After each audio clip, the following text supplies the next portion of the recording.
one is called the Marley. Only prerequisite for this is to be comfortable getting into your Jasmine. You don't have to be high at the pole. You don't have to invert up into it. You can drop down into it, or you can do it low. Depending on length of your arms, flexibility, range of motion, once again, our bodies are all different. The move, the shape is going to look a little bit different on everyone. Okay, so for this one, first part is that top foot grab. For most people, that one's not quite as bad to get into, and I'll go over the timing on getting that to make it easier.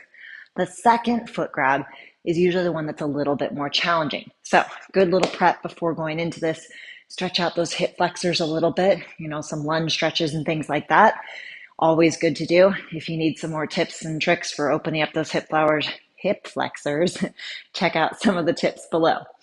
Shoulder wise, it's going to be a reaching back to this range of motion. For this, once again, we all have tight shoulders from time to time or just habitually tight. But a good way to kind of prep for this is you can grab onto the pole with your thumb down with the arm that's going to be your bottom arm.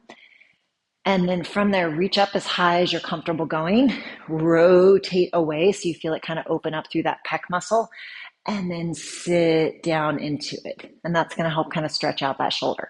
Also, the more you kind of push away into it, it's going to feel a little more stretched. So pushing so the arm is going more crossbody versus out to the side, and also sinking down is going to make that grab a little bit easier as well. Okay, because if we're just not able to grab right here, a little bit harder to catch our foot than if we're able to reach that arm up. Okay, so that's a good kind of prep for on the shoulder. Once again, getting to those hip flexors. So let's talk about timing getting into this. Like I said, you're going to your Jasmine. It can be high, it can be low, however you want to get into your Jasmine. From this one, I find best to grab that top leg first. So I'm keeping my torso parallel-ish to the floor. I'm going to grab the top of the foot on that top foot. And then from here, I'm going to engage my glutes and push my hips into the pole. Once you feel that contact point, your bottom hip here, if that feels solid, you can take the bottom hand off. And then this is where that second foot grab comes in. When you're ready to exit, release the bottom leg first, return to your Jasmine with the second arm after the first arm. Okay, so let's talk about what's going on with the hip season here. Okay, so as our torso is still parallel to the pole, we're going to grab that top foot. Once you grab it, the motion is this. It's kind of like a little of that action. Okay, so really think about engaging your glutes and pushing into the pole. When we're in our jade or Jasmine, usually those contact points are behind the knee and at the hip, but the bottom hip is piked. As we go into the Marley, we're still going to have a similar contact point, but instead of this hip being a piked or closer to a 90-degree angle, we're actually going to be pushing into it, so it's more of a flat or obtuse angle. Okay, if that feels solid and you're like, okay, top knee is solid, bottom hip is solid, and you feel comfortable releasing that bottom hand, that's where that little shoulder opener comes in to reach back and grab the foot. Don't worry too much about which way to grab it. You can grab thumb down with your hand on the outside. You can grab thumb up with the hand on the inside. Either one, whichever is personal preference.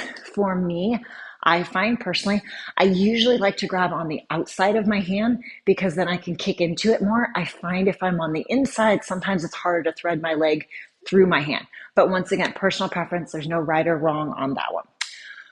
When you grab that foot, as I mentioned in the beginning, more open hip flexors are going to help you get more extension into this trick. What should be happening when you grab that second leg, it's not just your arm cranking on that leg and trying to pull it out of the socket. Your bootay should be doing most of the work. So once you grab that foot, and this is a good thing to practice more solidly on the ground and not, dangling by a knee and hoping we don't die, is grab onto that leg and think of kicking your leg away. You'll feel it actually extend your arm even more. If in contrast, you grab with your hand and try to pull your leg, it tends to pull here with a bent elbow. Versus if I engage my glutes and kick into it, I tend to get more extension. Okay, so just something to keep in mind. So let's go through all of that again. Starting with your Jasmine, any entrance from the floor, inverting up, dropping down, whichever you prefer. Find that flat line position with your torso. Grab that top leg just around the ankle area. push the hips forward, really engaging those glutes. If it feels solid, release that bottom hand, reach back for that leg, kick your leg into your hand, and really opening the chest as you go into it. When you're ready to come out, release the bottom leg first, hand back to the pole, piking the hip, release the top leg, and then whatever entrance you choose to do from your Jasmine. So, one last little tidbit that will help you get even more extension on this move. We talked about what our butte is doing. We didn't really talk too much about what our chest is doing. We did talk about opening it up stretch-wise, but one little tidbit that's really helpful in getting even a little bit more extension to this, and this comes across in a lot of pole moves, is your upper back engagement. And it's not a huge motion. It's literally just this. But when you grab that leg, don't just think of raising your arm, think of pushing your chest out. And in doing so, it actually tends to also help us open up our hips, and you'll just get a little bit more, right? We're just squeezing a little bit more from every angle just to elongate the shape even more as you get into it. So this is your Marley. You can do it on static. You can do it on spin. I would say it's most often seen on spin, but this isn't a move that needs spin to make it work. So if you feel more comfortable on static, 100% start with on static. Play around with it. Make sure you're safe as always. If you feel comfortable with it, maybe stretch it out a little bit more and get a little deeper into the move. Put it together with some of your favorite tricks and build yourself a lovely combo. Hope you're enjoying these tutorials and combos. If you'd like more information about my online training programs, you can check out deets below or more info at www.ElizabethBfit.com.